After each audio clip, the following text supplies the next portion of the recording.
Hi, everyone, and welcome back to the Strike and Ellicott Files, an unofficial podcast dedicated to all things Strike and Robin, as written by Robert Galbraith, aka the endlessly talented J.K. Rowling.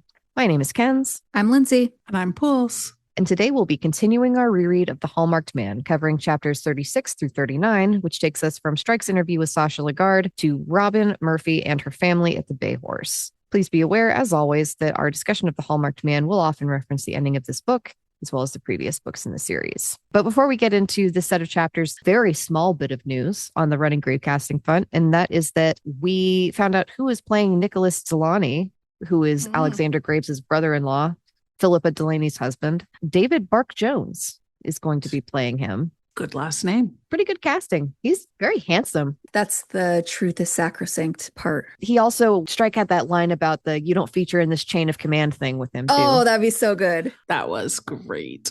Yeah, let's get into chapter 36. All right. In this chapter, Strike interviews Sacha Legard. The epigraph reads, "A Grecian lad, as I hear tell, one that many loved in vain, looked into a forest well and never looked away again." And that's poem 15 from A Shropshire Lad by A.E. Houseman. Hold on. Is this epigraph comparing Sacha to the Greek myth about Narcissus? Because if so, that is such a fun way of calling a character in a chapter a narcissist. The quote comes to mind. "I haven't seen this much love in the room since Narcissus discovered himself." Oh, so good. I've seen that movie. Hades is still one of the best Disney villains. He's one of my favorites. By far. Yeah. But yes, I think that is exactly what it's saying. It absolutely is. Sacha, I think this whole chapter shows he has no eyes, no thought for anyone other than himself. It's funny because I looked up the meaning of both the name Sacha and Legard, and both of them basically mean the same thing. Sacha means defender or helper of mankind. Oh, I know. And not accurate. Legard means guard or watch. That makes sense. It's literally like the guard. The guard. Okay. Both of them mean someone who protects or helps others. It's kind of like in math when two negatives make a positive, a double negative, but it's a double positive. Yes. I always love Strike or Robin being judgy about architecture, and the beginning of this chapter is absolutely no exception. I know. Joe's Same. description here is also uncannily accurate, as it usually is. The National Theater really does look like a combination of a parking garage and a power station. You would not think this is where the arts happen. Maybe the thought is the less art the building, the more art the art will look inside the building.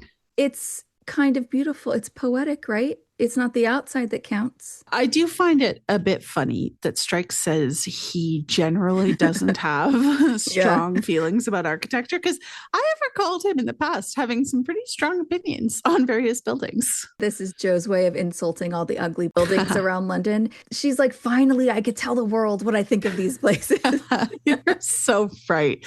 From Joe's thoughts to Strike's lips to our eyes, which is also how everything works in the book, but also this. Strike somehow manages to get over his antagonism towards the National Theater and its architect's poor choices and meets up with Grace, who I think is Sacha's assistant or something like that. Does she just work at the theater?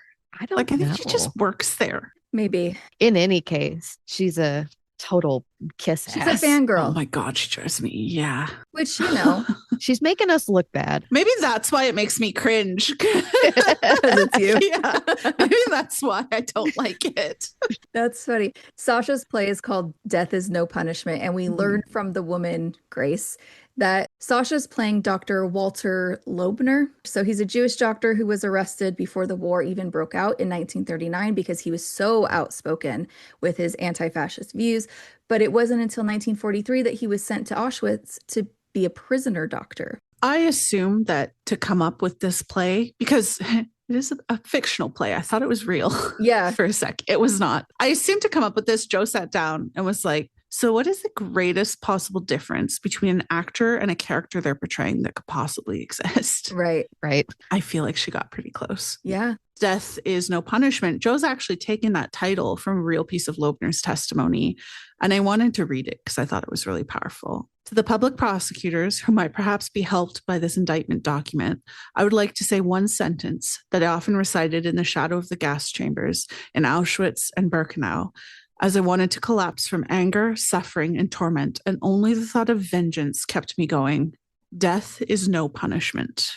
Wow. This wasn't actually testimony in court. It was a statement as part of a documentation campaign, which was an effort immediately after the war to collect any documentary evidence that they could of the Holocaust, written, photographic, art, evidence of anti-Semitism, evidence of Jewish resistance. And then part of that was testimonies of survivors to document the atrocities, just to preserve the memory and hopefully provide evidence for justice. But I couldn't find whether Loebner's testimony to this project ever actually contributed to a trial or a conviction. So I think it may have ended up as just a means to bear witness and record the truth of his experience. And I'm going somewhere with this because I know it's not the same thing.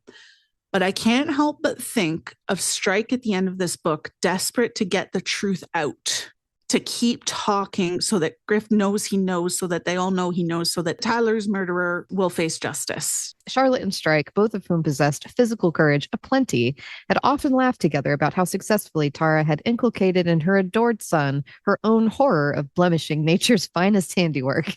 It's pretty funny. I'm actually curious about Charlotte's physical courage.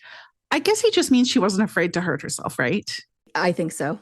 Very different than Strike's physical courage. Yeah, exactly. There's a contrast between the physical courage of Strike and Robin and that of Charlotte, because Strike thought that Robin has physical courage before too much of it. Yeah. But the two of them are courageous when it comes to doing what's right, helping people, saving people, jumping in front of trains, getting in the way of machetes more than once. Which is too many machetes. It's too many, guys. It's too many machetes. Whereas Charlotte used her physical courage mostly to harm herself or other people. Yeah, it's one of those things where Strike used to see it so differently when he was blinded by her. It's like, we are the same. Yeah, we're the same. You're not the same at all. Not even remotely. Or she just used it to drive her Lexus like an idiot. I do like the examples of how Strike thinks that Sasha's afraid of rehearsed sword fights. That's funny. When the cameras were on, or when the curtain went up, Sacha perfectly aped genuine human emotion. Offstage, he always had a slight air of performing himself, and Strike was currently being given a private performance of talented actor resting. So good. Aped genuine human emotion is particularly ouch. Color me immensely curious about which actors Joe used as a source for this character trait, because genuinely seems to me like this is something she's familiar with, that she has seen in the wild, you know? I love lines like that, though, because they just have J.K. Rowling written all over them. Cleverly written snark and sarcasm. No one does it better than she does. In book, in tweet. She's savage. The little "Your Grace, my lord" bit with Grace and Sacha made me cringe so hard. Yeah. This woman is so thrilled to have this little running joke, but you know Sacha does not actually give two shits about her. He does not think of her existence when she's not immediately in his line of sight. Yeah. The back and forth that Grace and Sacha have about owning the stage, it felt like a bit that they do, rehearsed. Oh, yeah. You know that Sacha loved pretending to be so humble in front of Strike, but it's ironic because Strike is someone who has actually done wonderful things, but doesn't brag about them. Yep, he would never. There is something about the way that Sacha talks throughout this entire interview that just really bugs me. Like trying to act all earnest and like he wants to help. Like, give me a break. It also annoys me that he really tries to casually weave in his career into the conversation. Yeah. And by casually, we mean ham-fisted. It's about as ham-fisted as Kim with her accidental nude flashing. Like, you're not subtle, bro. When he's talking about how he's been away, I went straight from filming Conquest to rehearse this play. Strike doesn't know what Conquest is, and he's not going to ask you, bro. I know that's what you're trying to do. He so wanted him to ask. What he actually wanted to do is break out the whole I'm not allowed to talk about it too much, you know, wink, wink, but it's so exciting. I could feel him lining that up. Yeah. Thank you, Strike, for refusing to give him that opening. All right, let's get into the things that Strike and Sacha discussed together, and let's start off with Rupert and Decima. Does anyone believe that Sacha didn't know anything about their relationship?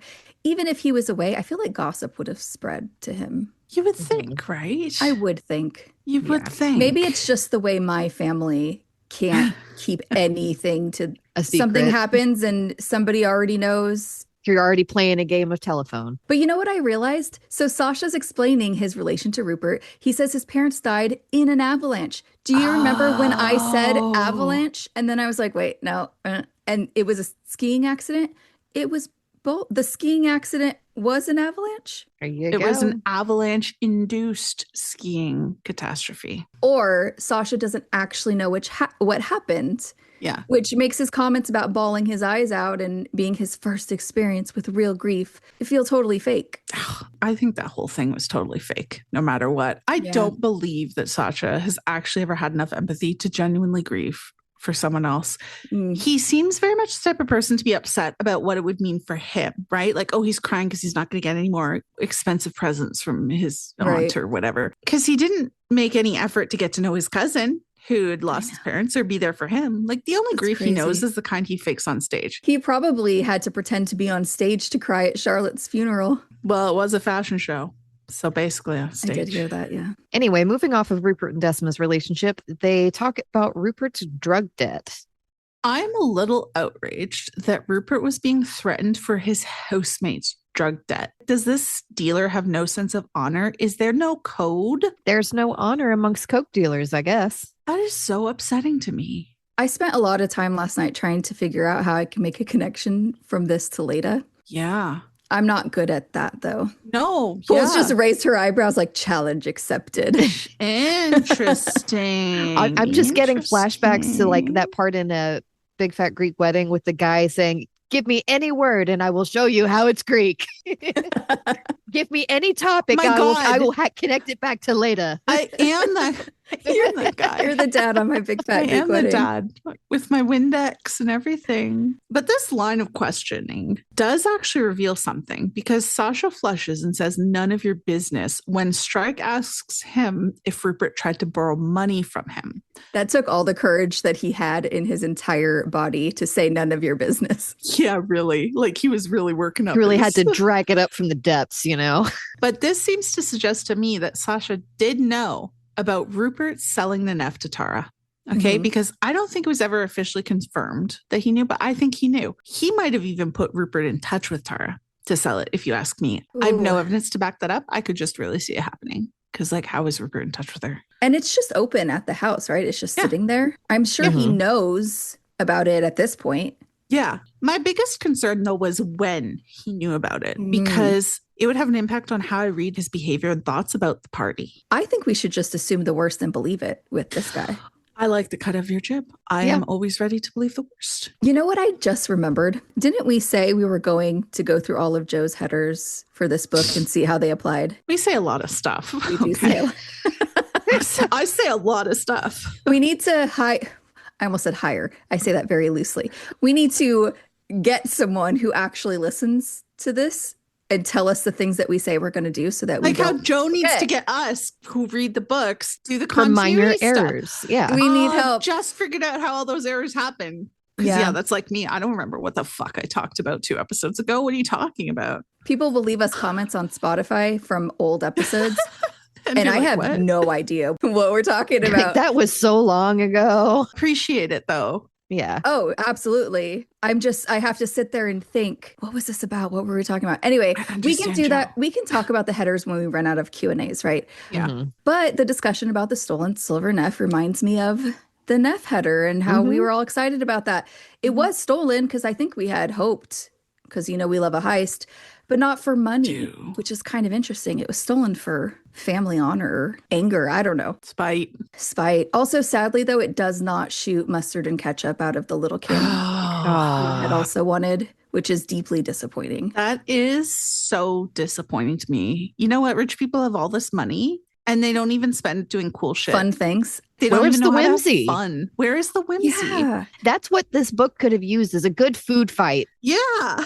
They need like a hook style food fight. Sacha admits that Valentine and Rupert had a confrontation at his birthday party and claims it was because of the Neff. I get the impression that Sacha was really uncomfortable when this confrontation happened over the Neff. I wouldn't be surprised if this fear of confrontation came from years of not wanting to be in the middle of Tara and Charlotte. I think it's also possible that Sacha might be uncomfortable with what he thinks is a fight about the Neff because he knows his brothers just bought it from Rupert. And that's where I was going with the I need to know when, right? Because Rupert had definitely stolen and sold it by the time he went to the party. Because that weekend was the last sighting of him before he disappeared to that job that Tara got for him. And we know Sacha told Tara about Rupert gate crashing the party. My hunch is that he told her about it specifically because he was worried about the fact that she bought the Neff getting out.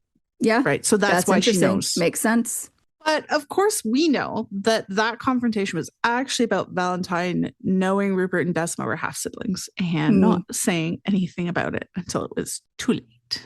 This interview is the first time that we see Strike shift a little bit in his perspective on Rupert, because suddenly Rupert is standing in the place of where Charlotte once was, where Sacha doesn't actually care if either of them were okay or not. He doesn't care if Rupert's okay. He just doesn't want to be inconvenienced. It was interesting to me that for Robin, it was Albie talking about Rupert that changed her perspective. Seeing how Rupert was loved and thinking there must be something worthy there to love. But for Strike, it's the opposite. Seeing how Rupert wasn't loved makes that protective instinct stir up in him that makes him look at Rupert differently. So I don't know what that means for them as characters, but I like the contrast. I do too. I think there's a lot to think about in that. We should put a pin in it. Yeah, like what makes them change. Seeing the good in someone versus wanting to protect the underdog. Oh, well, very Strike. Charlotte, despite being dead, is a very interesting presence here in this interview, whether she's being talked about or not.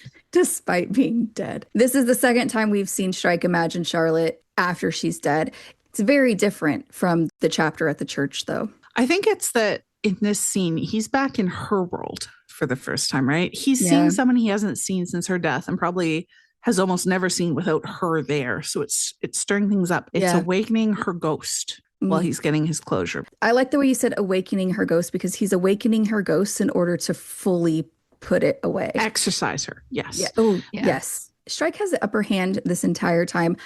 Like I said, I think Sacha is afraid of confrontation. He's very easily rattled. This is so embarrassing for Sacha. The one time he tries to be forceful is when he tries to advise Strike to stay away from Tara. He can't even finish the sentence. That was so pathetic. So embarrassing. So pathetic.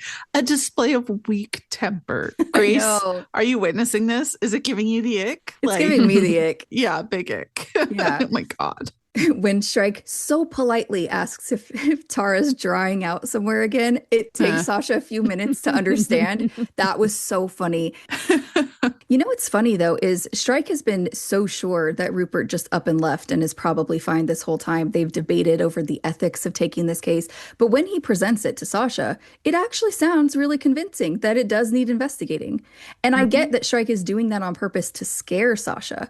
But I wonder if that slight shift in view of Rupert, seeing him through the lens of how Charlotte was treated, has caused him to realize that something might have actually happened. It seems possible to me. Like he heard the words coming out of his own mouth and then they stuck there in his mind, which happens to me all the time. Like I'm just saying stuff and then something I say is like, wait, that is actually something to think good. about. Yeah. That's going to be Robin with Doc Brock. She's going to say some of this shit out loud and she's going to be like, oh my God, what have I been thinking? You got to hear yourself say it. And then you're like, oh, that was dumb. Yeah. But I never thought when we were anticipating this book, there'd be so much Charlotte backstory in it because I felt like the church scene in The Running Grave had laid her to rest. It's a choice to flesh out a character's background only when they're actually dead. And I guess Strike just needed more closure than I thought, or we needed to get posthumous sympathy for Charlotte. The way that I'm thinking about Strike needing closure is in different ways. It's not a Charlotte personal love closure. It's the trauma with her family and the things that he had to go through because of them.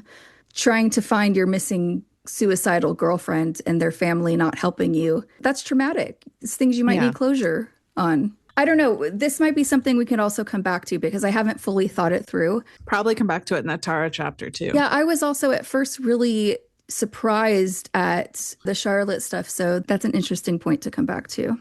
It also, I think, puts into perspective what all Strike has been through and how much he's come from the very beginning since we met him. Yeah. He's been through a lot. You can really see how he became the person that he was when we met him and how he's grown since then. Yeah. These peeks into his past with Charlotte add perspective to his growth. Strike has a really excellent mic drop moment whenever he and Sacha have this exchange where it says, Charlotte had the best psychiatrist, the best care the family could give her.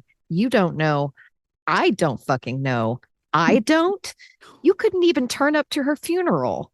I had a different fucking fashion show to go to that day. Woo! Sacha, though, has some real gall to act like Strike wasn't doing more than enough to support Charlotte's mental health when he, Valentine, and literally no one else in that family was doing anything to help her. It's all about appearance. Not going to the funeral doesn't come close to not helping look for her when she almost killed herself. But the funerals where people are taking pictures, right? Exactly. The thing about the funeral is it's showing off their faces for cameras. It's not authentic grief. It's just a performance. Yeah. Obviously, he wasn't a welcome person there. No. What is Sacha even talking he couldn't about? Have shown up at the funeral. Come on. I don't think he got an invite. No. All right. Let's talk about Strike's parting words to Sacha because they, again, it's another mic drop moment. It's so good. It says, I've been hired to do a job, said Strike. If it so happens that I have to testify in court that you're a self-centered cunt who isn't arsed when his desperate relatives go missing, trust me, I'll be owning the fucking stage myself. Have a nice Christmas. Oh, man, this competes with threatening to burn the UHC to the ground as far as epic parting words. It's just so good. Yeah. He's really good at epic parting words. I'm jealous of it. Stage myself. Yeah. Turning his words back around on him. Okay, let's go into chapter 37. In this chapter, Robin overhears Murphy talking to her mother and yells at her mother. Yeah. And the epigraph, but wherefore be harsh on a single case? After how many modes this Christmas Eve does the self-same weary thing take place? The same endeavor to make you believe, and with much the same effect, no more. Each method abundantly convincing, as I say, to those convinced before. And that is from stanza 5 of Christmas Eve by Robert Browning. To me, this reads like a question to Robin. Why have the same argument that you've had 10,000 variations of over the years with Linda that have always resulted in nothing happening and would only convince somebody who's already convinced? Because while Robin got a lot off of her chest in this chapter, ultimately nothing really changes. And Linda's always going to be more predisposed to believe what she already thinks. Yeah. I don't know, because I think that she needs to have that argument. It's not that Robin shouldn't. Maybe it's that she shouldn't do it on Christmas. No, I don't think it's telling Robin not to have it. I think it's, the way she's done it before, she hasn't been fully honest, and this time she has. So it's not doing the same thing again. This epigraph does make me wonder, though, if Linda, instead of being convinced by Robin's arguments, will get to see that in action for herself as far as what their actual dynamic is. Maybe there could be a scene with Strike and Robin having what is ultimately a productive argument about her safety and have Linda overhear just something that will help shift her perception of their dynamic a little bit more. I've had similar questions. Will there be something she witnesses that causes her to see Strike clearly? I would love to see her see Strike try in vain to get Robin not to do something dangerous. Also, if the case, it does take them to Yorkshire, there could be a chance for some heroics on his part to be witnessed as well, or at the very least, catching a local killer, which I feel like would impress Linda enough for her to give him a little bit of a break. The chapter opening is epic. No explanation, just straight to Murphy saying, well, if he did, it's criminal. Oh. It's one of those moments where if you're lying back, you bolt upright. You're sitting up straight because you know it's about to hit the fan.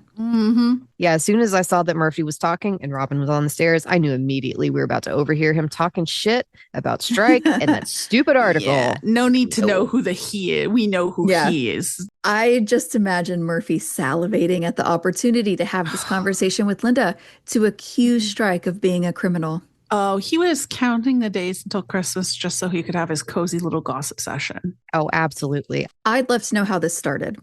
I wonder if Murphy Yes. was looking for the opportunity to talk to Linda or if it was vice versa. Who Mm, brought it up? Did they correspond about it before? I have so many questions. Yeah, so me too. many. It's a hard question. I feel like both of them would be chomping at the bit to talk shit about I Strike. know. I know. I do think they were texting too. Am I crazy to suggest that J.K. Rowling might have thrown in a fun little Harry Potter Easter egg here in the first paragraph where it says something in his tone made her pause between the walls on which the family photographs were displayed, listening. The Oh. pictures Ooh. were listening.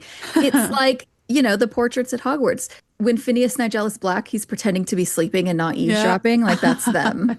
I love that as an Easter egg. It's also a nice bit of symbolism because here Robin is surrounded physically by images of her family staring down at her. It's like Yeah. a representation of how stifled she feels by her mother's constant judgment. Yeah. At least she doesn't have a picture of Sirius's mother on her wall. I'm imagining the pictures on the wall. They're reacting to what Murphy's saying, like when he says that she gets ratty and just their eyebrows going up and up and up. Her great grandmother's portrait mouthing, dump him at her. Yeah. Some random cousins doing the throat slit gesture, like this guy's dead. I love it. Linda really irritates me when she says, I don't think she can bear to admit he's not perfect in case we all tell her she should get a different job. But it's not as though there aren't other places she could work. But this is a whole other level. This is really, really grubby. Has he got a girlfriend currently? Do you know? Imagine trying to tell Robin, of all people, that she thinks Strike is too perfect. Like, how ludicrous. She's not giving Robin any credit here. Robin doesn't talk to them about Strike because they make it impossible to. Yeah.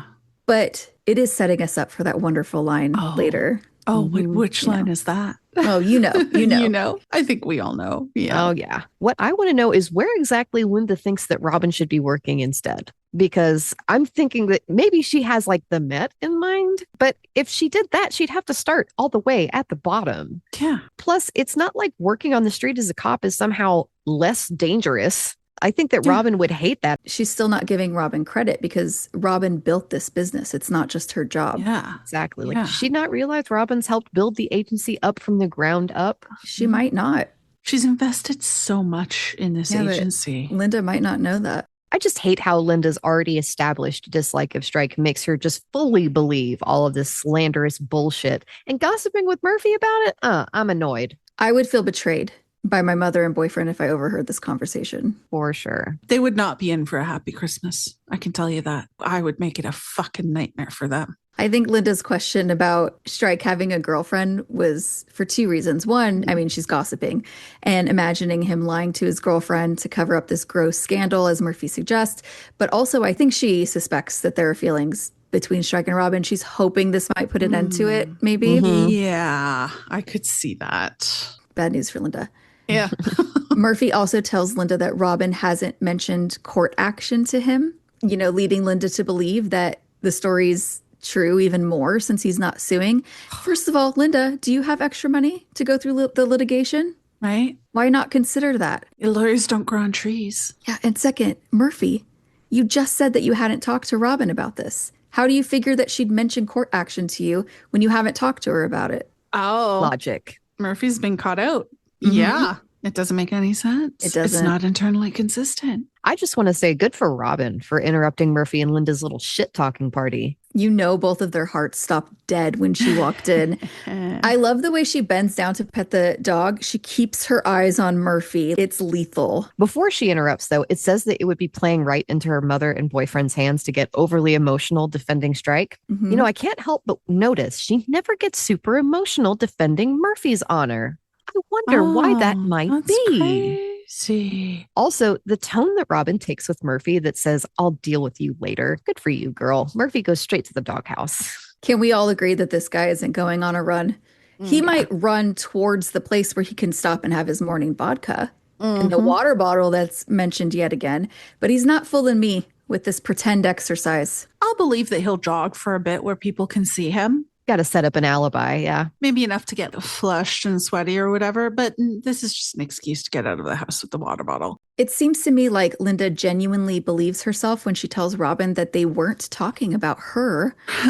I'm glad Robin pushed back and quoted what they had said. But also, the thing I'm taking away from this is just how completely intertwined Strike and Robin are.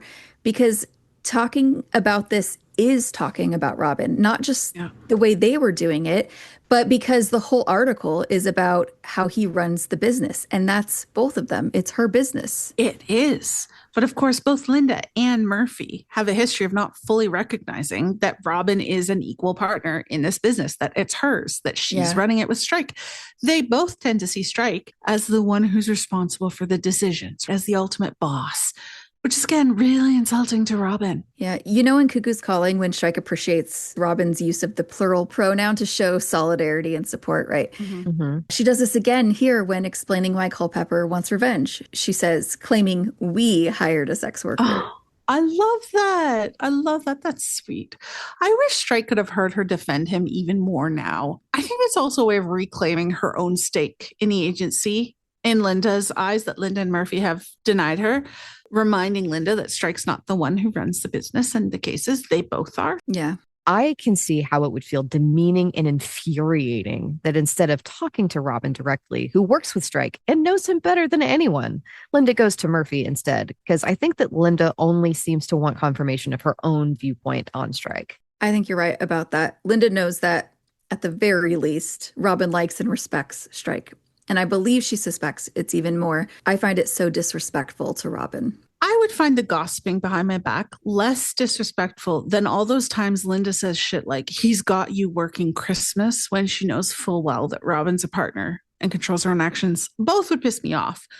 But implying I'm not responsible for my own actions to my face, I would personally be more triggered. What she says here while she's lashing out, I will say that I can give Robin some grace here for how she talks to Linda, because it's a painfully real thing that when people pleasers try to break out of that role and start setting more personal boundaries, you can end up kind of overdoing it and hurting people's feelings until you get the hang of it. And that might be what's happening here. I'm not of the mind that Robin needs grace for this. I think she needs a high five. The pattern with Robin and Linda, and I also recognize this in real life relationships with adult children and parents, it's become this dynamic where the adult child feels like they can't say the truth or push back on a parent's behavior because they're still seen as a child who can't or shouldn't talk back or make their own choices. But if Linda's going to disrespect Robin the way she did here, Robin's completely right to say the things she's been holding back. Otherwise, Linda is never going to see how her behavior is hurting her daughter. I want to high five Robin as well. I can also see how Linda would be really, really hurt by some of what she says in this argument. And that if Robin wasn't so angry, she might not have been so blunt. I think Linda needed to be really hurt to understand how she's been making Robin feel. I don't think anything less would get through to her. So Robin needs that harshness. And if Robin were any less angry, she wouldn't have had the argument in the first place. Nothing would have been solved. Just because it's hurtful doesn't mean it isn't true. And there comes a point sometimes where things need to be said. Robin doesn't want to say hurtful things, but Linda's putting Robin in a position where she has to, because she will not listen to anything else. It's not like you could sit Linda down and be like, listen, it makes me feel really disrespected when you act like I'm not doing this of my own volition and that Strike's not forcing me to do all Strike's forcing me to do all these things. She could do that, but she hasn't. This isn't even really about Strike or the article anymore at this point. This is her vocation. This is something that she's proven herself at a million times over and sacrificed so much for. And I think that Robin must feel like the ultimate conclusion is that Linda doesn't trust her judgment. And that's the key difference, I think, in Linda's concern versus Strike's, because Strike expresses concern while still respecting her choices, and Linda doesn't. I think that Linda not trusting Robin's judgment is the only conclusion.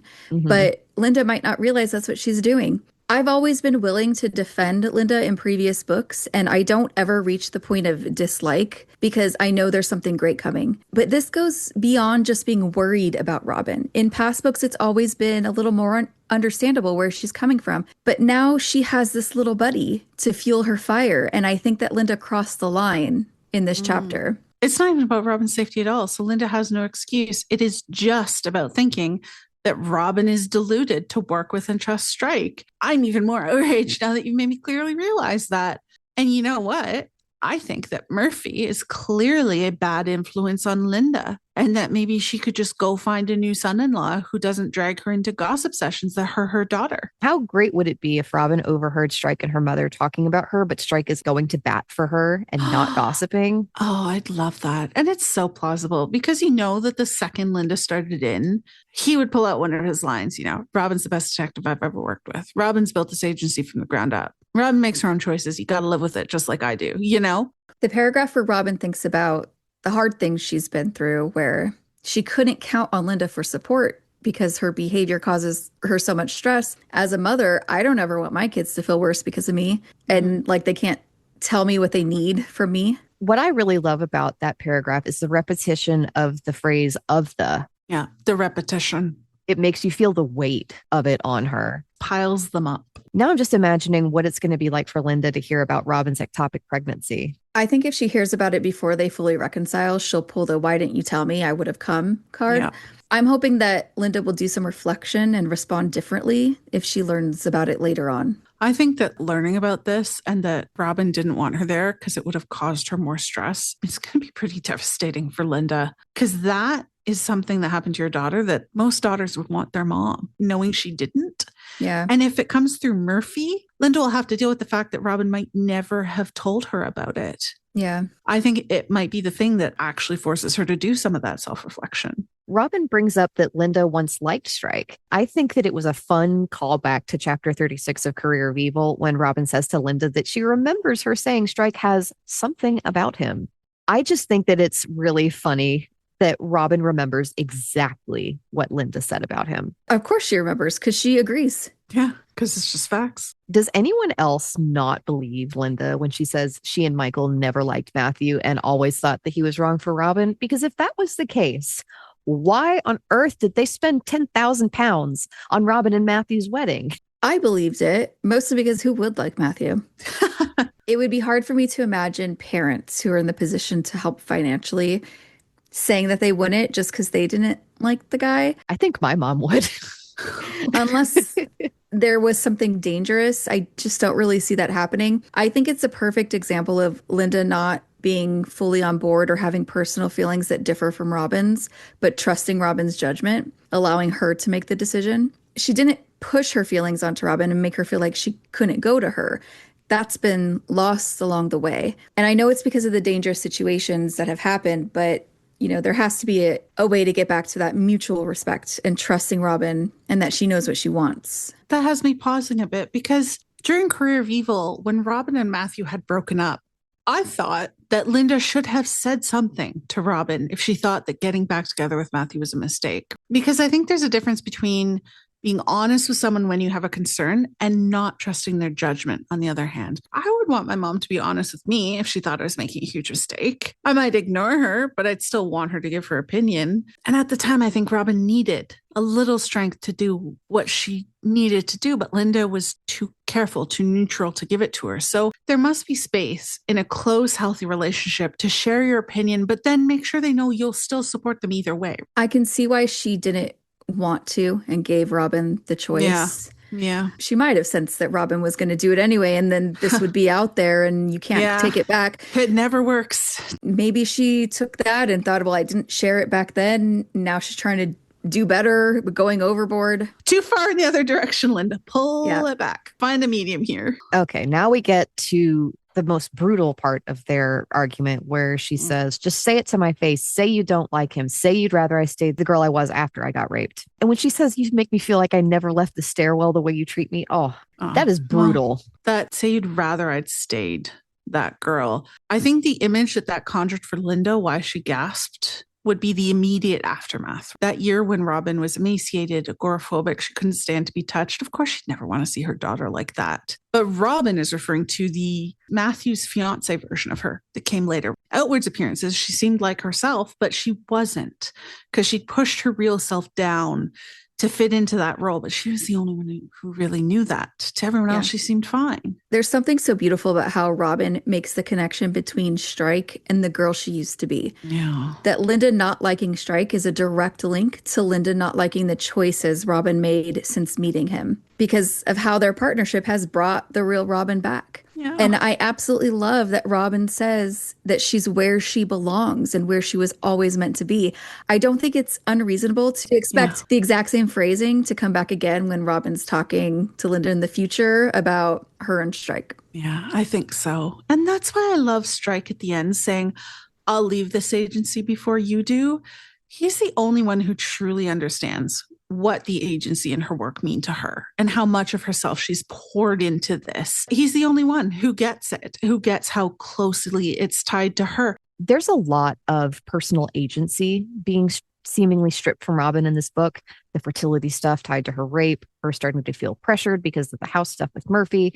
And this is just yet another situation where her choices are being framed as the product of a more forceful personality rather than choices she's making actively. So it makes sense to me that this might be even more upsetting than usual. The fact that her own mother sees her as this malleable fool is so insulting. Robin has told her time and time again that this is not the case, but Linda refuses to listen. Her mother had no idea how often Strike had urged caution on his best female operative, how little he wanted to see her hurt. It's the only time, I think, that we've ever seen her think of his worry for her in this way. Her anger seems to be lifting that filter that she always sees it through, where she's afraid that it means he doesn't think she's good enough. She's seeing the truth here. Yes. Maybe it suggests that she understands this more than we've seen. Maybe. So the key to seeing the truth about Strike is for Robin to get really pissed off at someone else.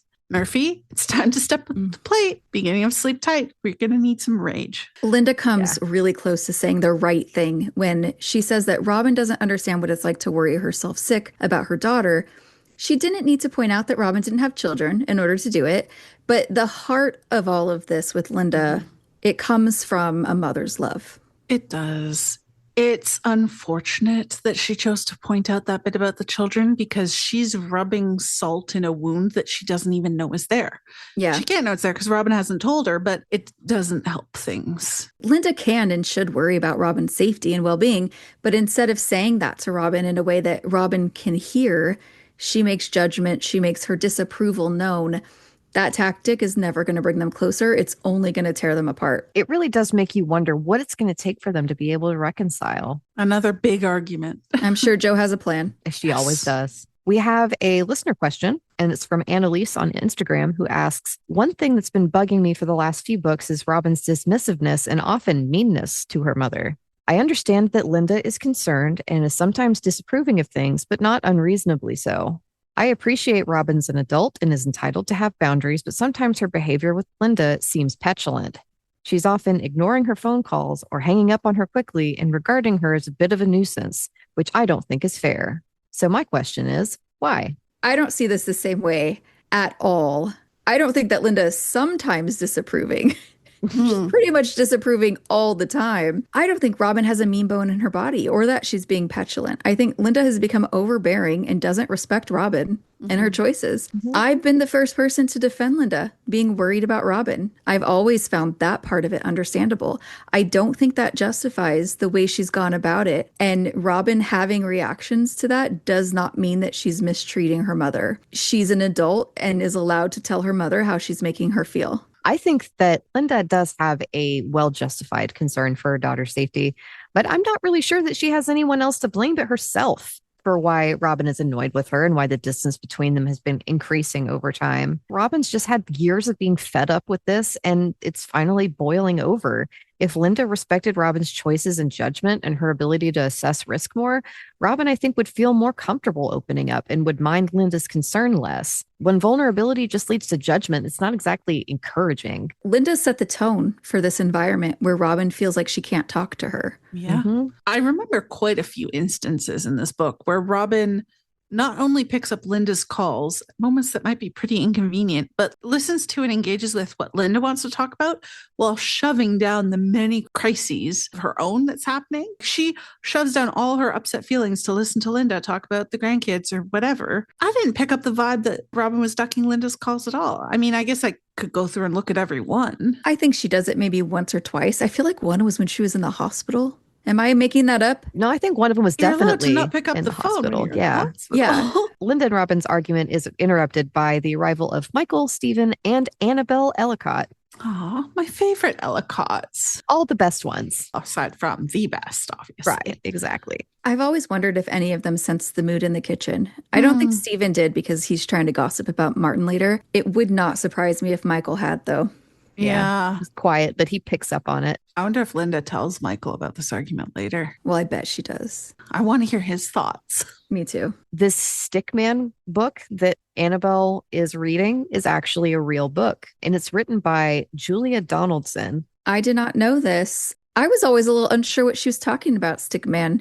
So yeah, I mean, did I go on Amazon? Hit buy now? Yes, Abby loves sticks. Yeah. I don't know what it is with kids and sticks. It's magic. I also immediately bought this for my nephew and he loved it. I mean, he's a baby, but he looked excited when he saw it. I loved sticks. I'd be picking up lizards and shit. I was really a play in the dirt kind of gal. I was not. That does not surprise me. Okay, so spoiler warning. We're just going to go over real quick what goes on in The Stickman. Google says it's a popular children's book about an anthropomorphic stick separated from his family in a tree who goes on a long, adventurous journey to get back home for Christmas. Like Christmas Pig. The story follows Stickman as he's used for various purposes: a dog's fetch toy, a poo stick, a swan's nest, a snowman's arm, and fires kindling before he helps Santa and finally finds his way back to his stick lady love and their stick children 3. Aww. What is a poo stick? I don't know. A poo stick is the game that Winnie the Pooh plays with the sticks where you drop 2 of them on one side of the bridge and race to see who comes out on the other. I did not know that. It's from Winnie the Pooh, is it not? I don't know. According to Google, it is. But whenever I see poo stick, I'm thinking like, was this being poked? Yeah, I was using it to poke some poo. Well, the only reason it made me think of Winnie the Pooh is because of the way it's spelled, but I did not know what that was. I didn't know people just knew what that is. I think I probably read Winnie the Pooh as a kid, and it was in the cartoons, I'm pretty sure. You know, I was obsessed with Winnie the Pooh growing up, and I have never heard of a poo stick until last year. Wow. I've seen some people mention that they think the Stickman reference is talking about Strike, and the bit that Annabelle mentions about the dog almost getting him. I think it's supposed to be foreshadowing for the dog attack later, but it's not something I've looked into super closely. Yeah, that's the theory, that Stick is Strike because of Lucy's nickname for him, and that Robin has to look out for her Stickman on Valentine's Day so that the dogs don't get him. But the dog getting the Stickman, he's used as a dog fetch toy in the book, which is where Annabelle gets it. But now I'm thinking that maybe everything that Stickman goes through could be foreshadowing too, because dog's fetch toy, but he's used as a poo stick, dropped off the bridge and into a river. That's him finding Niall Semple, right? And seeing what happened to Ben in the dark web videos. What are the other ones? So Swan's Nest, Snowman's Arm, being fire kindling, and then helping Santa. Are they all in this book, or is this some Easter egg foreshadowing? I'd have to read the book. Yeah, I might have to see the context for these events to fully see if they're Easter eggs. But Swan's Nest, Stickman being used in a swan's nest made me unable to think about anything other than his arms feeling like home to Robin, him being the safe place for her to rest. And she does think later that he's the only place she feels safe. It could be her swan's nest. Aww. So, okay. Aww. There's a part where Steven asks Linda if Jenny's still asleep. Linda says that Jenny and Jonathan are both asleep upstairs. I am imagining them at the top of the stairs, just listening to the argument and reacting to each other like, oh my gosh, you know. Definitely. There's no way to prove it. I just think it's funny to think of. Let's get into the chapter ending, because we get another Brandfoot mention from the headline that says, Brandfoot Trust recommends reintroduction of Borstles. This was another UK culture education moment for me. Wikipedia says Borstles were a type of youth detention center in the United Kingdom, Ireland, and Commonwealth nations from 1902 to 1982, designed to rehabilitate offenders aged 16 to 21 through education, vocational training, and strict discipline. Named after the village of Borstal in Kent, they were placed in the UK by young offender institutions. This definitely sounds like something that Brandfoot would be into. It's pretty upsetting because he's probably finding a lot of vulnerable young people that he can bring into his creep flat to film. Yeah, it's kind of giving Shark Charity sets up Ocean Accessible Seal Reserve. That's an unfair comparison Cruel to sharks to suggest they would want to eat seals. No, to compare him to Brandfoot. Yes. I mean, I would donate to that. We need to feed the sharks. The sharks need to eat. I love that this headline about Brandfoot immediately takes priority in Robin's mind above all else. Martin and Carmen drama can wait, Stephen. What I love is that she announces to everyone that she has to go call strike. She knew what she was doing there. I bet Linda's wondering what she's telling him. She's definitely curious. You're going to bitch behind my back? I'm going to go. She had no idea that Robin just saw something related to the case in the paper. She's just like, oh no, you know? Right. All right. Chapter 38. In this chapter, Strike does research on Dick the Lion. The epigraph. What were the wise man's plan? Through this sharp, toil-set life, to work as best he can and win what's won by strife. That's Empedocles on Etna by Matthew Arnold. I actually think this epigraph is a nice perspective on this chapter because Strike is trying to find this woman by having to scroll through these porn websites. It's certainly not part of the job that you're going to write home about, but it's something that had to be done. To work as best as he can, he has to do this. And he's winning what's won by strife because it's gross. It's a gross thing to have to do, but he's able to win by finding the information he needs. I feel like the epigraph also really fits Strike throughout the entire novel because he faces blow after blow, like personally, professionally, physically. None of the good kind. None of the good. His life in this book is like full of sharp toils. Yeah. But he gets on with the work as best he can. And in the end, he comes out of the fight a winner. I'm hoping that he will also come out of his little war with Murphy a winner in the end. Of course. I think we all know. The beginning of this chapter finds Strike at his desk before heading out to Lucy's later, and we get to see what Strike has gotten for Christmas presents for his family. And I have to say, he's improved vastly from the Strike of yesteryear. I love the Christmas presents he bought for them. It's noted that he bought Lucy a pastel-colored scarf, as we know was on Robin's suggestion, so I could only assume she's going to love it. Lucy's going to be so impressed by his gift-giving skills because she has been there the whole time. Extra helping of Christmas pudding for Cormoran this year. Extra fruitcake. He got gin for Greg, gift cards for Luke and Adam, his gift to Jack, survival kit. It says that Strike would have loved it at Jack's age. How old is Jack again? I think it's fun to get a tiny glimpse into young Strike and imagine him playing around the beaches of Cornwall with this survival kit. Him and Polwarth pretending to do like a D-Day. They're doing some quality arsing around, as they say. So Jack, how old is Jack? He turned 7 in the spring of 2010 in Cuckoo's Calling. Oh my God, he's turning 14. I feel ancient. The timing seems significant because Jack's birthday party in Cuckoo's Calling, and possibly his actual birthday, was on April 10th, which in 2017 is the Monday following the end of Hallmarked Man and the Ritz 2.0. Wow. I would really love it if Strike was at Lucy's that weekend to celebrate and ended up spilling the whole thing to her. Yes, please. He said it once to Robin. So it's going to be easier to say it again. It's out now. What's the point in hiding it anymore? You might as well. Cat's out of the bag. I don't know if it could happen or if it's plausible. I just really want to see Lucy's reaction and also for Strike to ask her for Joan's ring. I don't think that's too much to ask for. I was literally just thinking that is a perfect opportunity to ask her about Joan's ring. I want to read it. Or he tells her and Lucy's like, wait, hold on. And then she goes to get the ring. Yes. They might actually even be celebrating it that weekend. Yeah. It's the type of scenario where I think could go either way, depending on what Jo wants. Because I could see Strike not wanting to talk to Lucy about it, or I can see him feeling vulnerable and talking about it. Because that's growth. Lucy has stuck to her promise in this book, didn't push him about his love life. He's going to tell her eventually, so why not now? And you know what? She was vulnerable with him, and they made a connection over that. It needs to go the other way, I think. Or I want it to also You go want the it other to? way. I agree. I just think it's one of those things where either option, we'll read it and be like, oh yeah, that's Strike. Oh, of course. You know?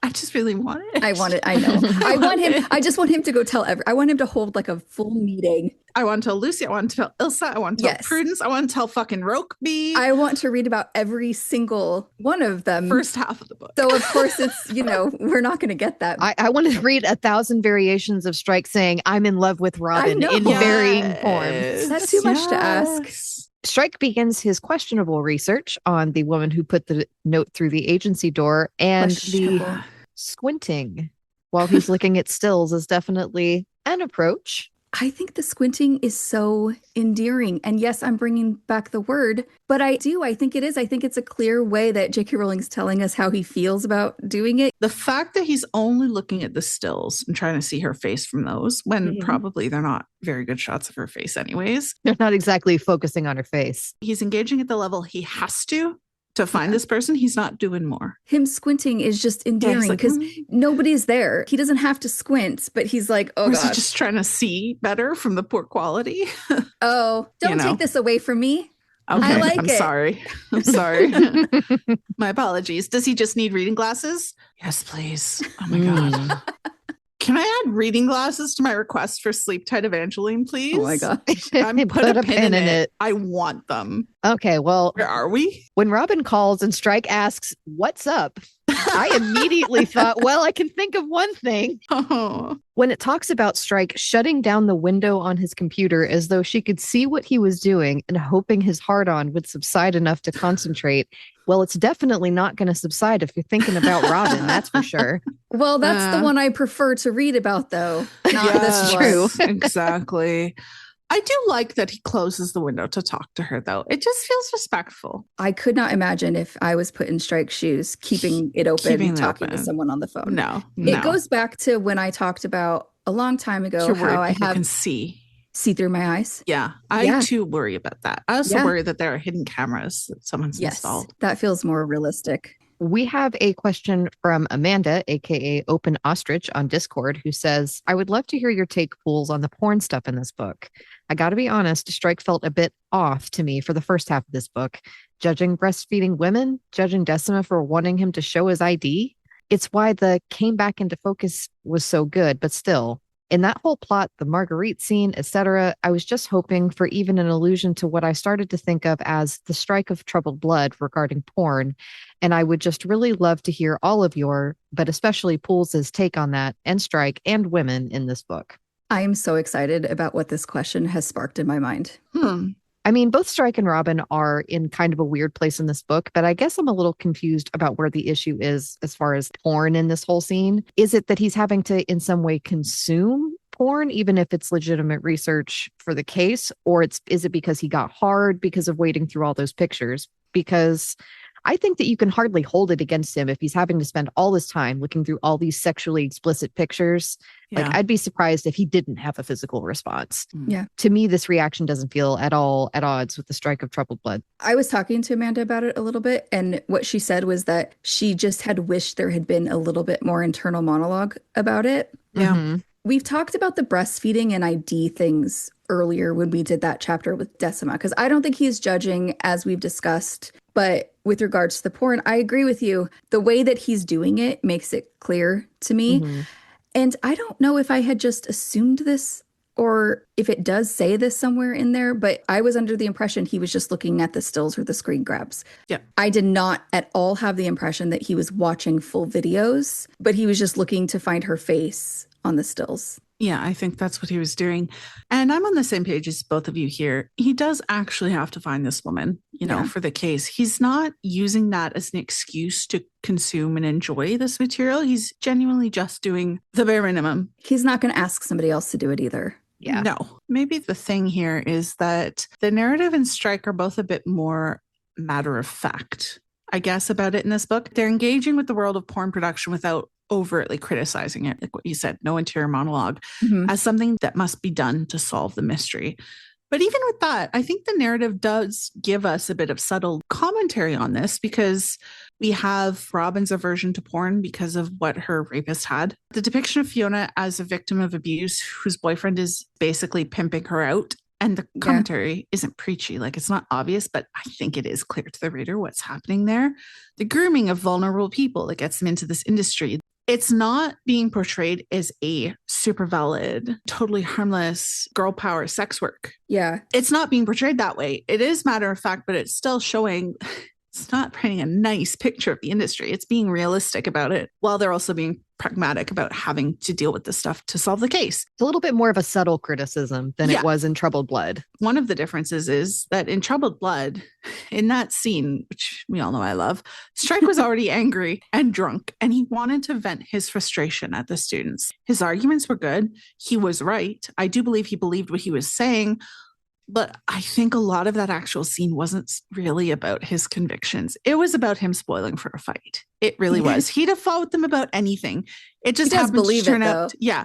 It just happened to be porn because of idiot Courtney. So in this book, he's not making arguments about the stuff. He's not going on rants about it because the context is different. Well, otherwise it would also be just ranting in his mind. In his mind, he doesn't rant. He doesn't ruminate over it, mull over it. He doesn't do that with anything. Well, unless it's Ryan fucking Murphy. He's going to rant about it in his head. But, so his focus is on getting the job done. In the context he's engaging with this. So it's different, his reaction. Does that make sense? It does make sense. But the way Amanda phrased this question has me thinking about what we talked about an episode or two ago about the narrative feeling like it was being harder on Strike than we thought it should be in regards to the women he's dated. Remember when we talked about that? I am heavily leaning towards the theory that up until he comes back into focus for Robin, this was an intentional choice to frame him in ways that might make a reader feel uncomfortable. Does that make sense? That does make sense. I see what you're saying. I could agree with that, I think. I think that it is excellently done because each thing that we've discussed or the things that Amanda brought up, they can feel off, but we can also talk about them like we are now and explain them sincerely and understand why he's doing it.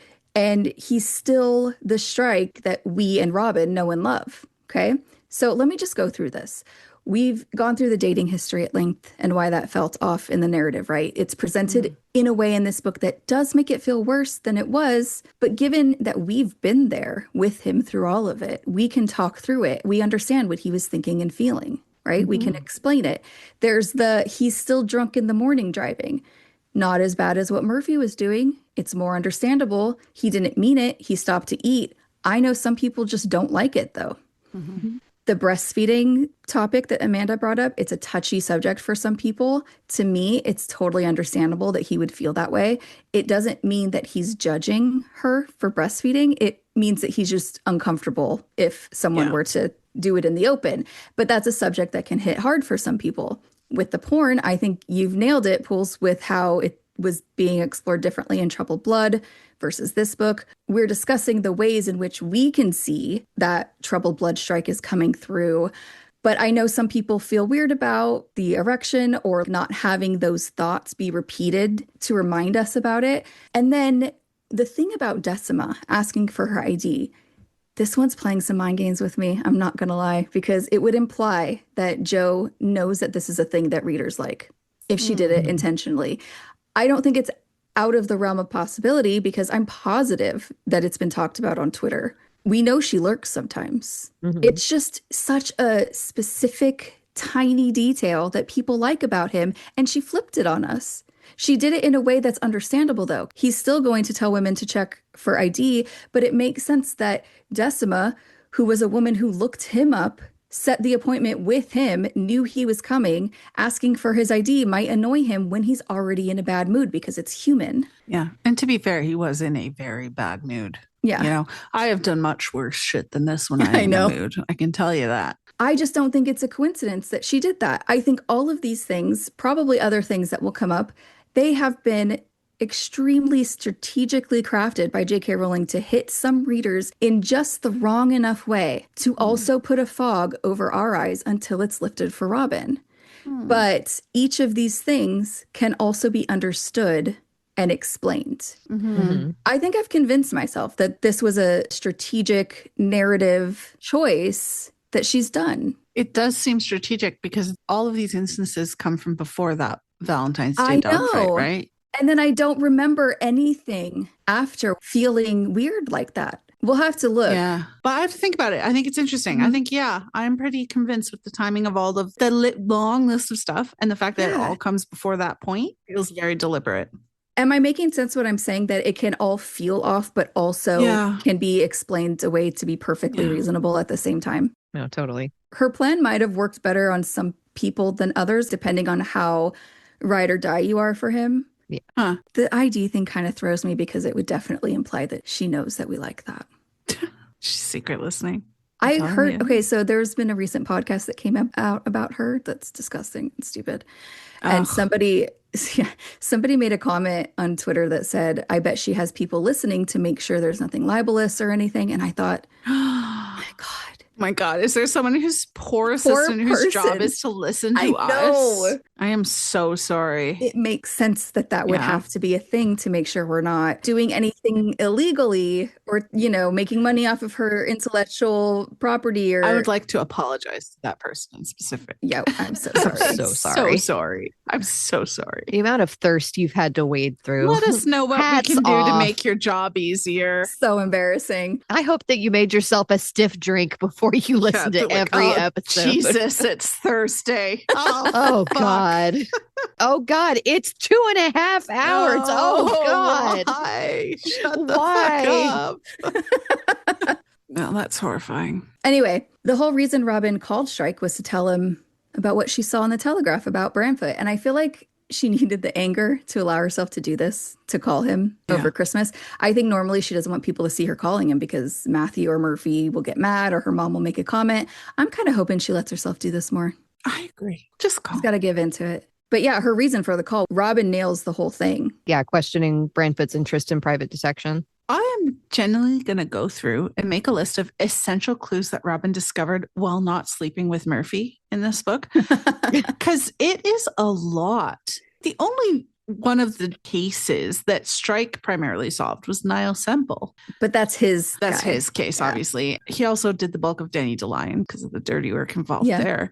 But Robin was the one who was really on that Oz trail. She made the big breakthroughs on Rupert and Tyler, which were following the big the two. yellow brick road, so to speak. Now that I'm breaking it down, the division of labor, the tasks they took on interest me because so Strike took the lead on the victim he related to the most. And he did all the dirty work on another one with the porn stuff and dealing with Todd and the murder and stuff. Yeah. He didn't even think of asking Robin to do that. Gentleman. Whereas Robin was really focused on finding the connections between missing girls and women and the case, following her instincts with Rupert. That's a great observation because it speaks to that thing that J.K. Rowling talked about so many years ago when I think she was doing Career of Evil, how writing men and women, just they're going to have natural differences.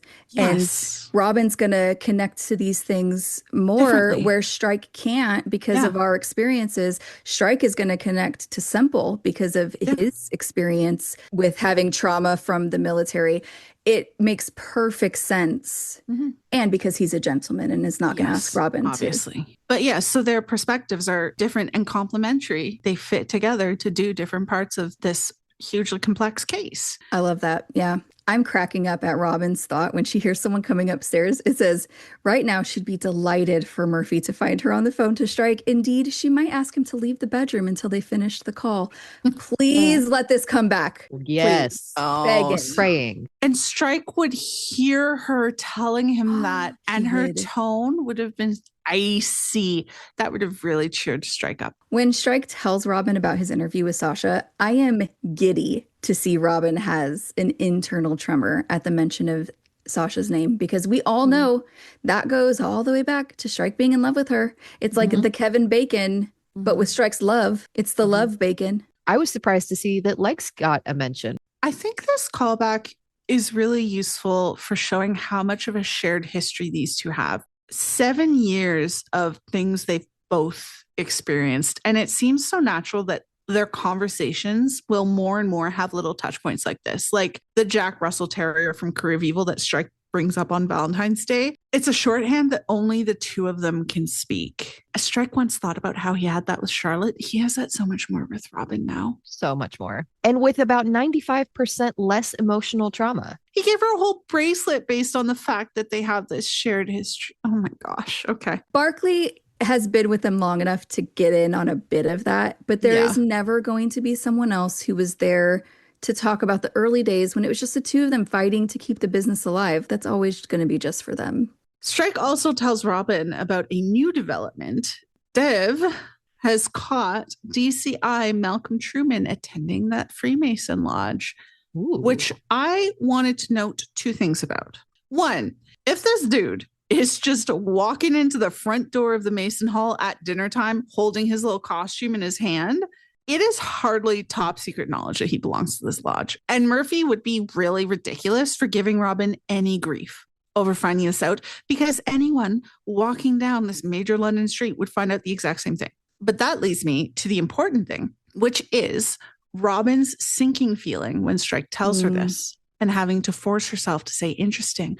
Because when is Robin ever wanting to not find something out? And how does she care right now when she's so mad at him? Yes, he's in her head.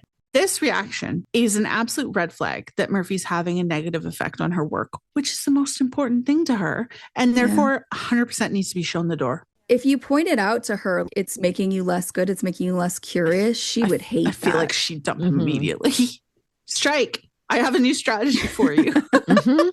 Really speaks to her skill that even with this Murphy anchor dragging her down, she absolutely kills it. I kind of want them to just full on take on the role of, we want to show up the police.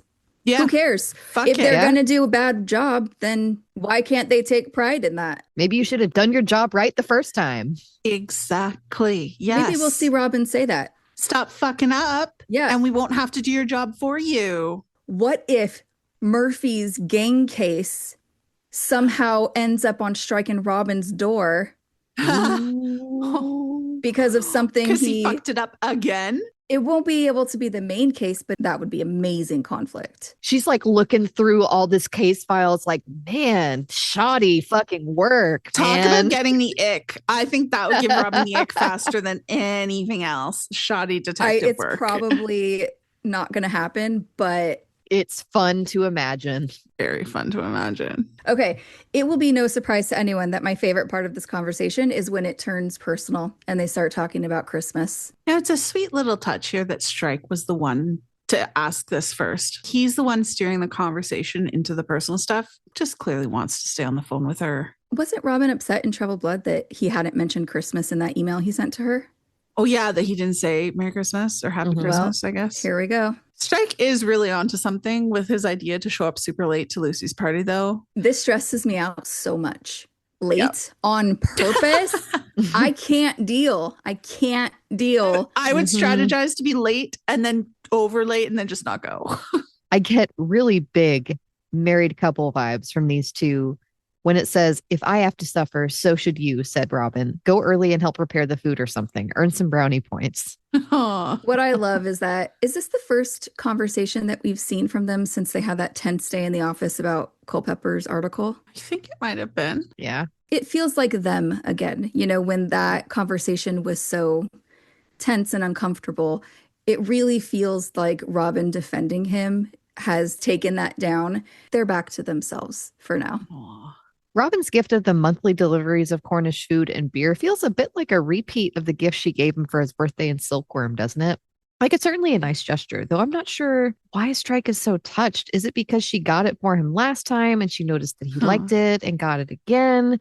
Did Joe forget Robin had gotten something like this for him before? I don't know. I'm just thinking, I get that he likes food, he likes beer, he's Cornish, but we've never really seen him see that he specifically likes food from his home county. But it's monthly food. It's 12 months of food. Those monthly delivery services are pricey too. It is not a small gift. I've looked into it before and immediately noped out. I think it's extra sweet as a gift when she knows that he's just lost his last real tie to Cornwall, like the last family member he could visit there. Because it's like saying, here, every month for the next year, you can have a little reminder of the childhood that you had with Ted and Joan, and that's so sad, and keep them alive and present in your memories. That is very sweet. I totally agree. Because he doesn't really have a reason to go down there now. I mean, Poland is there, but visiting a friend is harder than planning a visit to your almost parents, I think we can infer from the line that says he was glad to have opened it without the necessity of explanations or hearing comments about either his waistline or the woman who seemed to know him so well, because that very much implies that this is something that he likes. I think we all very much know that the way that this man's heart is through his stomach. And Lucy also absolutely knows that. Oh, she would have been so fun. Yeah, she would have been. It's a good gift for him. I also think, though, that it's intended to be the reverse of Troubled Blood, because he got her something edible at Christmas in Troubled Blood. Now she has, his gift was less personal in Troubled Blood. Yeah. Hers is less personal than his now, for sure. But I don't think she was ever going to be impersonal with it. Yeah, I agree. Also, I've just realized I quite like the symmetry in their gifts this year, because his gift to her is memories of their past, right? Her gift to him is experiences for their future. How? Well, I have my clown makeup on. They're going to be married before the halfway point of this gift. They will get to eat those last 6 deliveries together. Yeah, they're getting married in May, guys. The optimistic train is still going strong. Clown makeup applied. I'm on this. Yep. I mean, it's not impossible. It's not impossible. Okay. It's not. They'd have to get that marriage certificate immediately. Yes. Yeah. Okay. Yes. But they know what they want. We mentioned wanting Strike to just call Robin and say that he wanted to talk to her and to hear her voice. Yes, please. And I'm reminded of it when it says he didn't really want the call to end, but couldn't think of any reason to prolong it. Please let part of his open pursuit be saying things like this, that he doesn't want to let her go just because he likes talking to her. It has to be. I think it has to be. Just say it, Strike. I just like talking to you. Doesn't matter what we talk about, or everything's really shitty and talking to you is the only thing that ever makes me feel better. He's thought it so many times. It has to be something he says, right? I agree. He's going to tell her that her voice makes him feel better. I really think so. Because, yeah, like you said, he's thought it every book probably. Yeah. I'm still waiting for him to tell her that he likes her accent. Like when she says bugger in one of the earlier books and it makes him smile and he doesn't say why. She needs to know. Agreed. She does. The chapter ends with Strike receiving a voicemail on the office phone from Rena Little. We don't know it's her yet, though. And this voicemail is very mysterious. Yeah. It is. Yeah. For a while, she's just the Scottish Gateshead, the Scottish nutter, if you will. Yeah. I think Pat should have asked Barkley if he knew who she was, like if he could recognize her being a Scottish nutter himself. They all know each other. Yeah. They do know each other. There's a league of extraordinary Scottish nutters. I would watch that 100%. I love that there is a golden fleece mention here. Yeah, the golden fleece. Rena, she says twice for him to come to the Golden Fleece. Our Greek mythdar should be buzzing. Can we connect any of the Semple storyline with either the Golden Fleece from Psyche's Trials or the Golden Fleece that's in the Jason and the Argonaut story? He's found in water, right?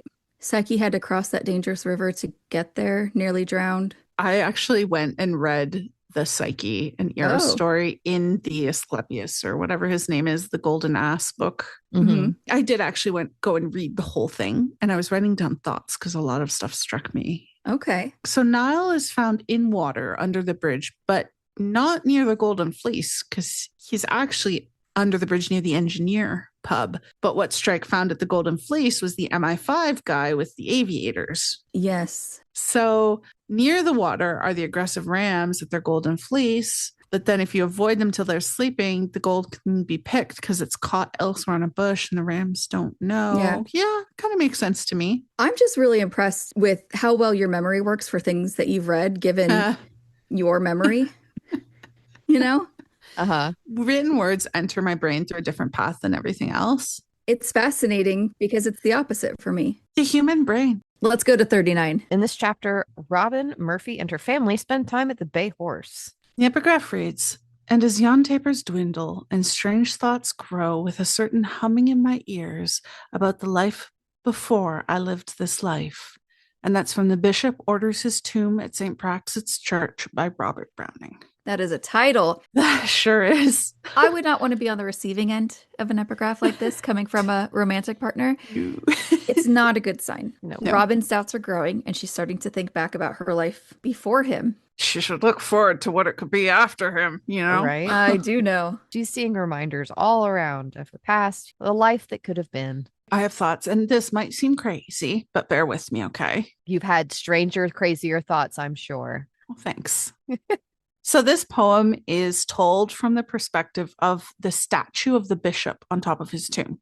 Okay. So just before this bit in the epigraph, the poem says, "For as I lie here, hours of the dead night, dying In state and by such slow degrees, I fold my arms as if they clasped a crook and stretch my feet forth straight as stone can point, and let the bedcloths for mortcloth drop into great laps and folds of sculptor's work. So he's in stone. What it instantly made me think of was that moment in Silkworm at Mrs. Cunliffe's funeral when Robin looks at those statues of Sir Marmaduke and his wife, and she thinks, "Till death do us part."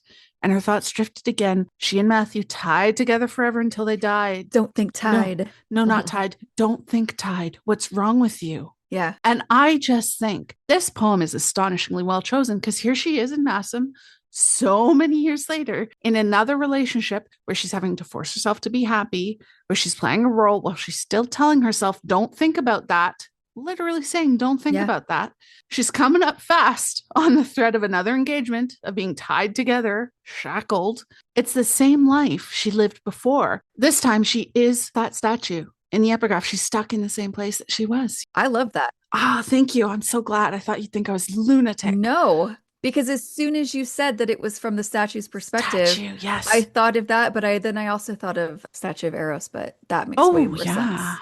Yeah. Well, getting into the chapter, I'm delighted to say that the beginning starts with Robin and Murphy fighting. Oh, good for them. Good for Robin, making sure that she told Murphy exactly what she thought about him talking behind her back. I wish we could have seen the exact words just to really get a feel for how hard she's going. Just really savor it. I have a feeling we'll get to see a lot of that firsthand in Sleep-Tied Evangeline.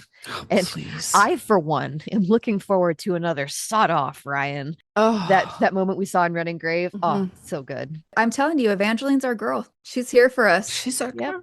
You know what I just realized? There are a bunch of times where Robin doesn't say something about Murphy to Strike because of loyalty to him. Yeah. Like his relapse, whatever. She stays loyal.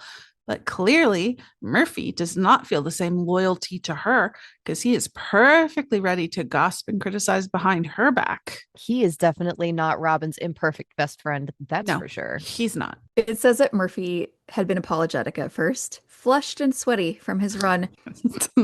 Tell your friends you're out for a run. You'll be flushed when you return. I mean, he does have a mistress. It's alcohol. Murphy's response that Robin won't hear a word against Strike when Robin asks why Murphy didn't just come to her makes me so irritated. It's not Robin's fault that the accusations that are being lobbed against him are completely untrue. The whole thing implies that he either believes it or wants to believe it. His response doesn't really answer her question unless he's working on the assumption that it's true. Yeah, which he is. You know, Strike has heard quite a bit of gossip about Murphy from Wardle. And it's definitely all pretty negative. And he too, you know, he hasn't brought up to Robin or asked her if it's true because he fully believes Wardle. So are Strike and Murphy kind of in the same situation as Sheer? So Strike keeps quiet about it because he knows how it would look if he said something, or because Robin clearly doesn't want to talk about it. Murphy keeps quiet because he knows Robin will get pissed off at him. I don't know. The difference is that Strike doesn't question Robin's judgment behind her back. He thinks about how she's a good, loyal person who won't leave someone who's struggling when he hears this about Murphy, and he's miserable about it rather than think she's ratty and delusional. I think that J.K. Rowling has compared these two men in a lot of ways that it almost feels like it's not happening.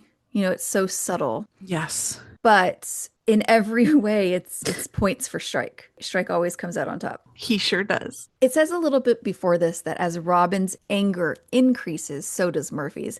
I think this happens because we're seeing the argument shift from being about him talking behind Robin's back to Robin's relationship with Strike. It happens again in their next argument after the pub, right? He can be apologetic for what Robin overheard, but I don't think anyone can expect him to apologize for the things he's picking up on when it comes to Robin and Strike. Yeah, it's pretty hard to keep the moral high ground in an argument when one is in fact in love with someone other than the boyfriend one is arguing with. Yeah. It makes it way too easy to get guilted out of winning. You feel guilty, you retreat. Love is a battlefield.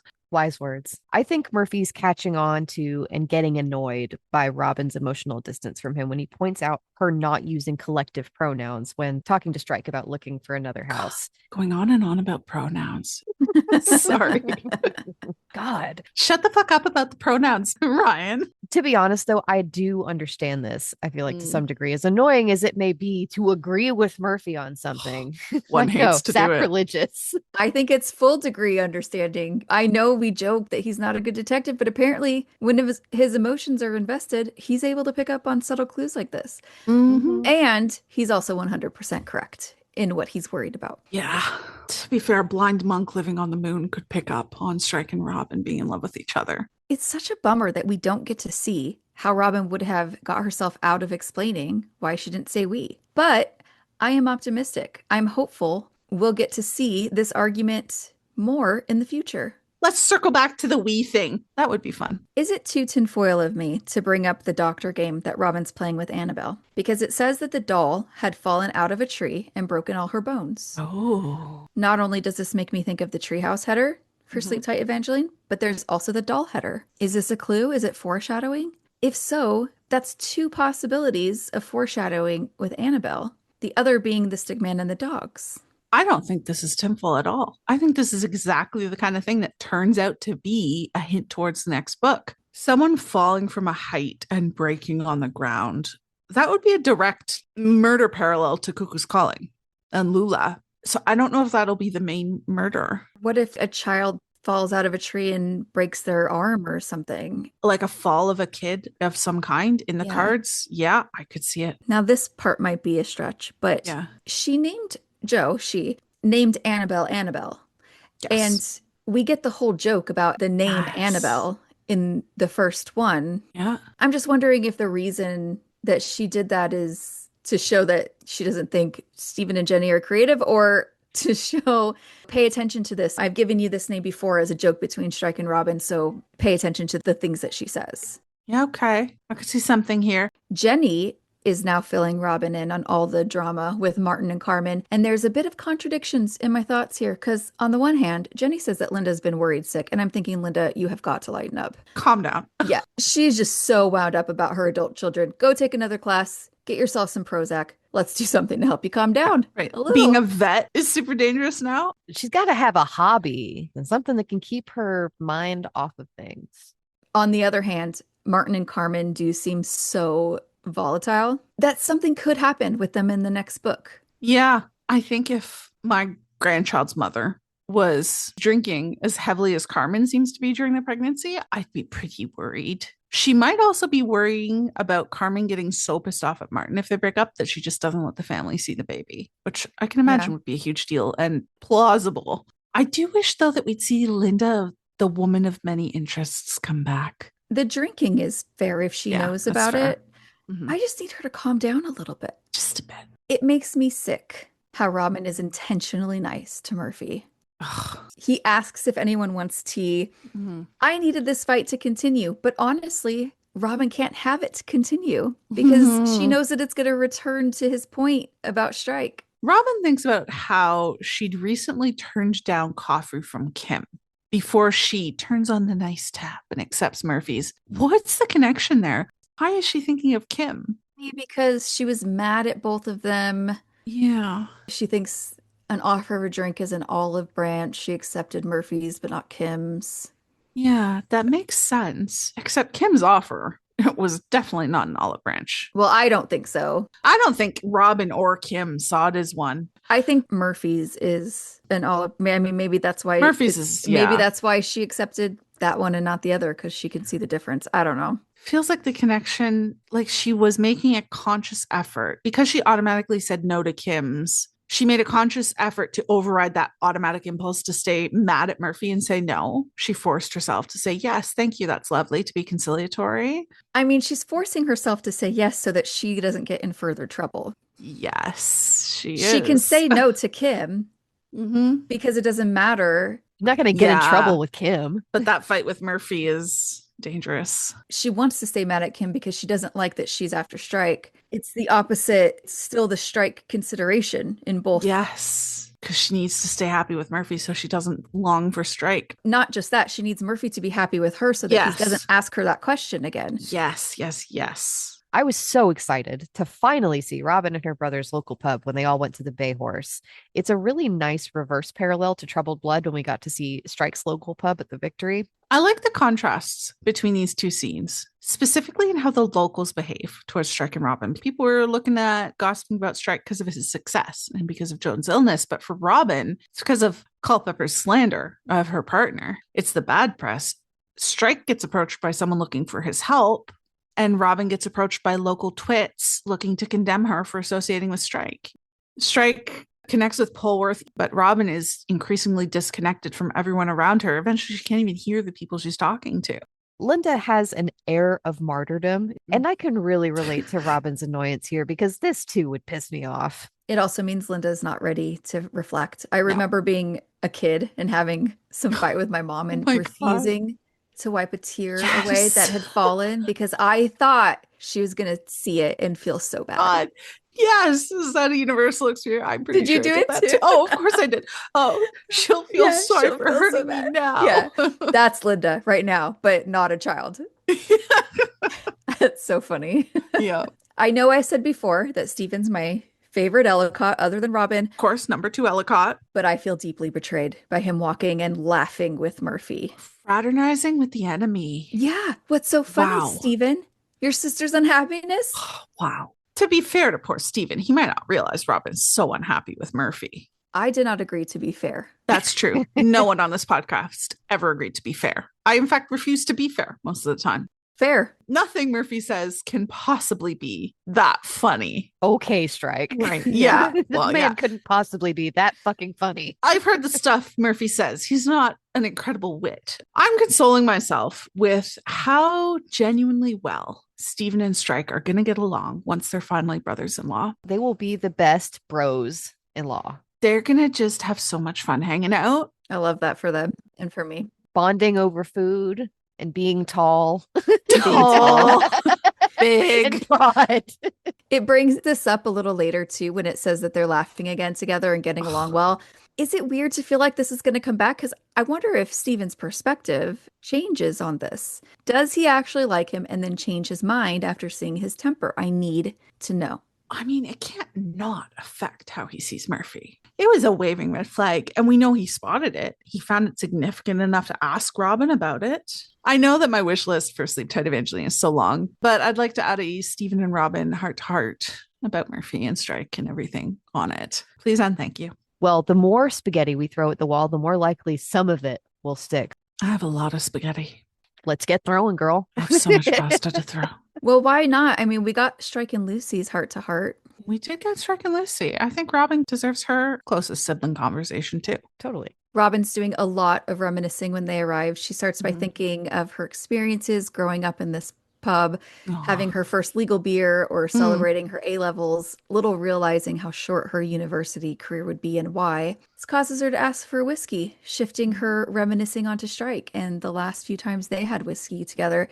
It says on all 3 occasions, she needed the sharp, immediate relief of spirits. Whiskey really is their drink. I do think this is an occasion where she needs the sharp, immediate relief. Yeah. But following her train of thought, it seems to me like she's still thinking about what she said to Linda about who she was before and who she was after meeting Strike.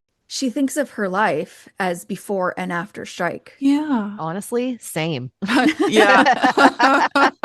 Yeah. That's not dramatic, guys. Hey, I never said I wasn't dramatic. She does need that immediate relief. She's not having a great time.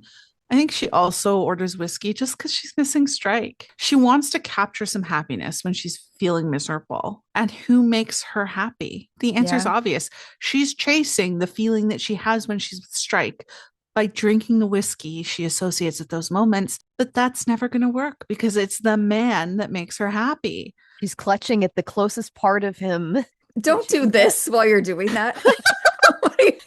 She's really clutching there. She's really grasping. You guys can see the gesture that Ken just made accidentally. I'm going to hold you by the balls while I tell you this. as I was going to say, Uh-huh. what my girl really needs is a tall glass of Strike on the rocks. How do I order one of those? I think we're going to have to order a whole round of them for the table. Yeah. Maybe make them doubles. Now I'm thinking that we just need to get some drink recipes going that are inspired by Strike characters. One for Strike, one for Robin. That would be really fun. Okay, so after Robin starts drinking, then what happens? She gets too close to her feelings, so she takes Murphy's hand and tells herself he's lovely. Ugh, he's lovely, really. Please give me a break.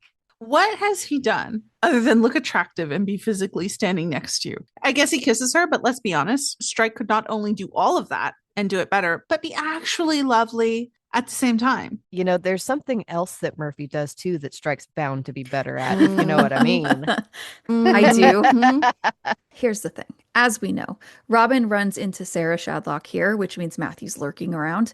I think J.K. Rowling wanted Murphy and Robin to be on good terms in front of Matthew because I know it's been important to a lot of people that Matthew knew that she dated someone else before she is with Strike, just to be proven wrong, sort of. Maybe Joe felt the same way. Carmen asking for a double vodka while she's 7 months pregnant.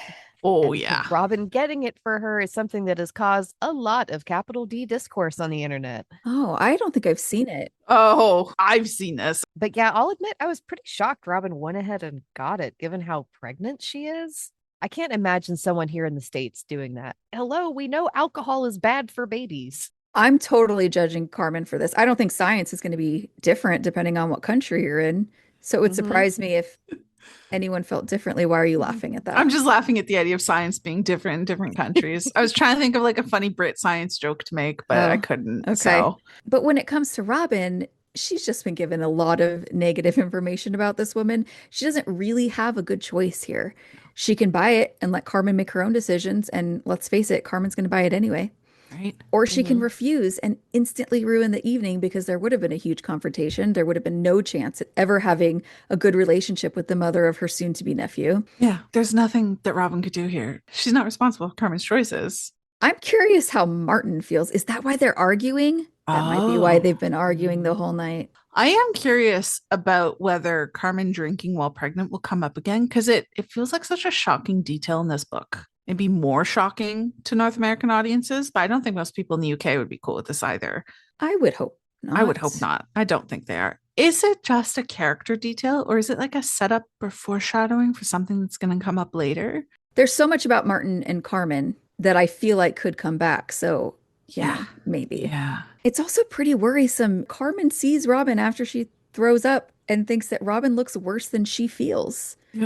I don't know if that's because she's been drinking so much or if it's because she's tired and pregnant. It's not great. It's not great. I think it's whenever Robin starts to drink her third whiskey and Stephen gives her the whiskey and she says, "I love you, Button." And he laughed at her and said, "You're pissed, Bobbin." Aww. I have to say, I deeply relate, one, to telling my friends that I love them when I'm really sloshed, but also Stephen calling Robin Bobbin continues to be adorable. Do we know what all their ages are? I don't think we do. Maybe Stephen and Robin are a little bit closer in age, and then maybe there was a gap. Yeah, I feel like Jonathan's the surprise baby. They just feel so close. Yeah. But I'm just noticing that Annabelle calls her Auntie Bobbin. I thought that it was that cute toddler thing where they can't say something correctly, but no, it's a purposeful name. That's what Stephen is having her call Robin after his nickname. So it's really sweet. While she's in the pub, Robin spots Matthew. Boo! Yes. Are there any other awful people out there like me that are just super pleased to read that he'd put on weight and looked gray around the eyes? Because that's the kind of justice you can't get through an investigation. I was thrilled because I too am a horrible person. Meanwhile, high five. High five. Love that. Meanwhile, Strike gets sexier and fitter every single year. How good would it be if he and Strike saw each other and Strike is thinner and looking great and Matthew is not? Yes, please. They have every single day of the year to run into each other in London. We need to make this happen. And of course, there is the very funny touch of using the song Not Today Santa in the background. Nice play on words. That might be one Christmas song that I haven't heard. I have not heard this one either. I looked it up. I think it's a British girl group. Okay. So the women who approach Robin to confront her about the candy article, they are so Courtney coded. Oh, yeah. Thinking they're standing up for women when they're actually just so stupid. Okay, so Jonathan and Robin chat next. Not my favorite Ellicott brother, but I digress. I don't think it's Robin's favorite conversation of the evening. When Robin said that she'd noticed Jonathan had a bit of a portentous tone while talking about his job, did anyone else get a little bit of a Percy Weasley talking about Cauldron Bottom's energy? Yeah. Because I sure did. Is his boss's name Mrs. Crouch? All I know is that if she dies or disappears, the sun did it. Yes, jot that down. We solved it first right here. I love that one of the first things that Robin does when she goes outside for fresh air is check her phone for a message from Strike. Without even knowing it, she's been longing after Strike this entire trip. She literally cannot stop thinking about him. When Robin is thinking about Chapman Farm and the case, it says, strange how you took things for granted when they were familiar and didn't question them. And it took distance to make you look back and wonder why and how and whether it was all chance or there was meaning there. This is such a drunk person connection that she's made here because she looks up at the sign that says Chapman something, right? And wow, a fairly common name. It was meant to be. Saying that I have the logic of a drunk person at all times because I don't know. Do you? I feel like I've made some connections. Okay. Perhaps. I jokes. It does seem like a neat symbol, this Chapman Lane, for the way that the trauma of Chapman Farm has clung to Robin, like it's following her around and she can't escape it. And then the bay horse being on Silver Street, that's pretty good. Oh, yeah. Getting back to the quote, though, I feel like Robin should probably think about this with regard to like her and Strike, because Strike has been a part of Robin's life for such a long time that I think she's not thought about just how much everything about Strike has impacted her and how much emotional space he takes up, especially when he's not there. He's a big guy. Takes up a lot of space. Physically and emotionally. He's a big man. Yeah, big man. Robin doesn't think twice about the fact that Strike is the first person she always thinks to call, the one that she trusts most, the one who understands her most, the guy that she thought of when she was about to die. It develops so gradually that I feel like the gravity of that doesn't really register with her anymore. And there is a distance between them right now physically, and the emotional one is coming. Like this quote mentions, that distance. I would love to see either of them questioning something like this. Was their meeting chance? Was it destiny? It was fate. Yeah. Robin has thought and asked herself numerous times throughout the series about whether or not she had feelings for him because of proximity or because he was the only man that she was working with before. I think that it would be really beautiful for her to realize the why of why she's fallen in love with him. Like it's not just chance or proximity, but it's shared values, it's respect, and one fateful mistake of someone at Temporary Solutions that made their falling in love inevitable. We really owe everything to that one person, man. Thank them for their service. Yes. Seriously. Yes. I think that for Robin, that thing about, did I only fall in love with him because he's the only guy near me? I think having a 2-year-long relationship with another guy who's really good on paper, who she genuinely tried to fall in love with and make it work with, but realizing she's still in love with Strike the entire goddamn time, I think that's going to help her realize, no, it's not just because he was the only man in your proximity, Robin. Of course, Robin's mind wanders over to Strike while she's having these existential thoughts because the poor woman just can't help herself. He's never far off. Yeah, I would make fun of Robin for literally never being able to keep her thoughts away from Strike, but it would be pretty hypocritical of me. So, I get it, girl. Same. Yeah. In our defense, though, doing a whole podcast, it does require a lot of thought. It's our job. Someone's got to do it. It's tough. We don't actually, but Speaking of research, though, Robin does do some drunk research on Rita Linda and starts to make some headway. I don't think that we've ever seen Strike or Robin do research drunk for a case. It's impressive. Maybe we should try doing it for podcast research. You guys are researching sober? Like Bulls is like, I'm over here. I'm a half a bottle I've been doing down. this wrong the whole time. All right. But of course, her research, just as she gets to the actual important name, just when she's there, is yet again Interrupted by Matthew. Fucking Matthew. Still managing to ruin things books and books later. I hate it. It's so funny that Matthew's taken up smoking. I like to think that he's trying to be more like Strike. He's like, I don't know what kind of cigarettes he smokes. We'll go for Marlboros, I guess. That little half smirk when he asks Robin if she's working, it annoys me because it's a knowing smirk. He's almost reminiscing on this old shared argument. Or who knows? Maybe he's seen all of the things that she's done since their divorce and realized she's more than a lion tamer after all. I bet he's seen her in the papers. I'm actually finding Matthew a refreshing change from Murphy. He's like an old shoe. Smelly, yes, but your foot knows how it feels. The thing is broken in. You know what you're getting into. You know what you're getting into. His own familiar brand of bullshit. Yeah. So it's refreshing. It's comforting for me. Never thought I'd hear it. Right? I know. I've moved on. I've detached emotionally. Now I'm just, Matthew. Oh, Matthew. You old idiot. Silly old Matthew. Silly old Matthew. Genuinely, because now I'm fucking like Murphy's the focus of my rage. I don't have any despair from Matthew. I'm good. Like, whatever. Do what you do, bud. As much as I hate Matthew, it really makes me laugh when he says, I always thought you'd end up with Strike. Like, no shit, buddy. You really kept that quiet. Don't worry, Matthew. You'll be proven right eventually. I mean, that is one win that I am happy to let Matthew have. Yes, please. I don't care how smug he is, how much gloating he gets to do. Let the man be right. He and Murphy could get together for a beer. They can do a support group. I don't care. Just prove him right, please. Matthew says to her that it really takes it out of you being back home. And it says that Robin, who didn't see why it should take anything out of Matthew, turned her attention back to her phone. I have a feeling Robin might have thought about this more if she wasn't so drunk, because he too is standing very near the church where they got married. And let us note that Strike is also mentioned in that memory. And also he lost his mother, so that's got to bring up memories of her loss and just that feeling of grief. So I feel like I do understand why it might be hard for Matthew. And he's got to spend time with his father.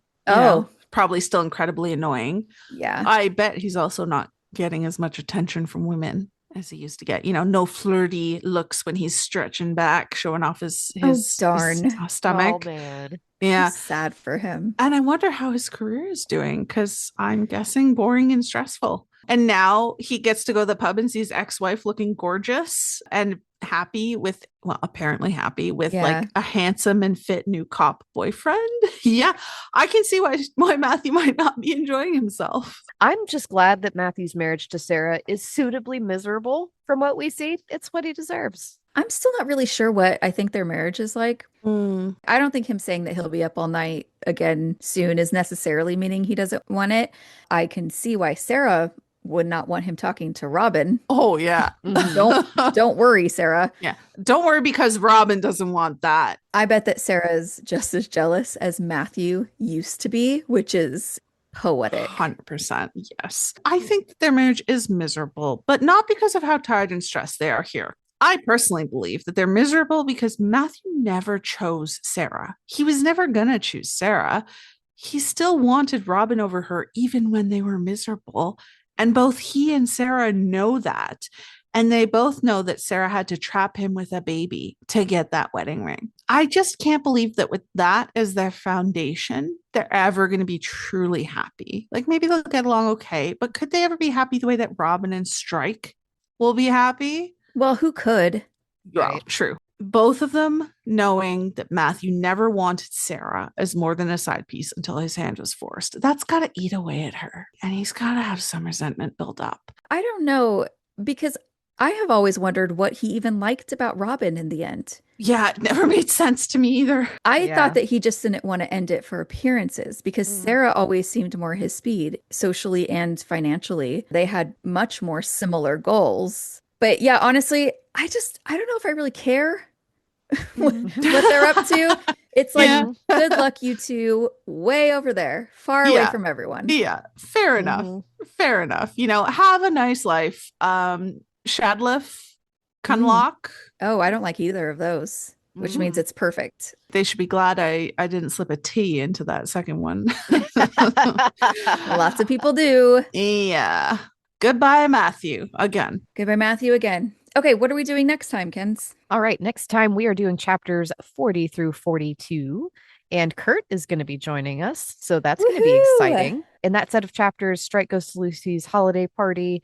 Robin opens up Strike's Christmas gift, and we see the agency door vandalized. I am so looking forward to Pools' discomfort that chapter. I was looking forward to the Christmas gift. So, well, we can, we both have our highlights. It's okay. Yes, we do. That'll do it for this episode. Thank you so much for listening. If you enjoy what you've heard, don't forget to follow us on social media. We're on Twitter, Instagram, and Tumblr at the SE Files Pod. You can also contact us on our website at thesefilespod.com or email us directly at sefilespodcast@gmail.com. Thank you so much again for listening, and we hope to catch you next time for another episode of the Strike and Ellicott Files.